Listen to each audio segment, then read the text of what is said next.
ये कहानी मराठा इतिहास के सबसे बड़े काले धब्बे की है, जिसमें एक पेशवा की हत्या उसके अपने ही परिवार के लोगों द्वारा की गई।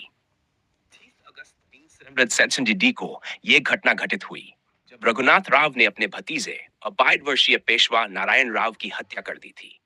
ये घटना इतनी दुर्भाग्यपूर्ण थी कि इसने मराठों को ऐसी स्थिति में पहुंचा दिया जिससे उन्हें कभी उबरने का मौका नहीं मिला।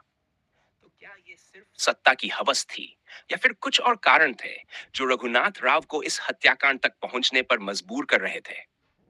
मराठा साम्राज्य के इतिहास में पेशवाई एक अहम कुर्सी थी, और इस कुर्सी के लिए कई लोग लालायत रहते थे। रघुनाथ राव, जिन्हें राहोबा भी कहा जाता था, 28 सालों तक पेशवा बनने के लिए संघर्ष करते रहे। वह एक शानदार मिलिट्री कमांडर थे, लेकिन पेशवा बनने के लिए उन्हें अपनी कड़ी मेहनत करनी पड़ी। उनकी ये ख्वाहिश तब बढ़ गई जब उन्होंने देखा कि उनका भतीजा नारायण राव पेशवा बन चुका था, लेकिन उसकी उम्र बहुत कम थी और उसे मार्गदर्शन की जरूरत थी। रघुनाथ राव को लगा कि अब उसका मौका है, और वह नारायण राव को गद्दी से हटाने के लिए साजिशें रचने लगे। 1768 में पानीपत की जंग में हार के बाद मराठों के कई बड़े नेता मारे गए थे। इस घटना ने पेशवा बालाजी बाजीराव को इतना आघात पहुंचाया कि उन्होंने इस सदमे के कारण 6 जून 1768 को अपनी जान गंवाई। इसके बाद पेशवा की गद्दी पर उनका बड़ा बेटा माधव राव बैठा, जो केवल 6 साल का था।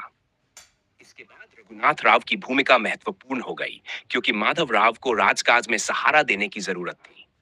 शुरुआत में दोनों के रिश्ते अच्छे थे, लेकिन जल्द ही दोनों के बीच मतभेद पैदा हो गए और रघुनाथ राव ने अपनी चालें चलनी शुरू कर दी। माधव राव के निधन के बाद उन्होंने रघुनाथ राव से नारायण राव की सुरक्षा का वचन लिया।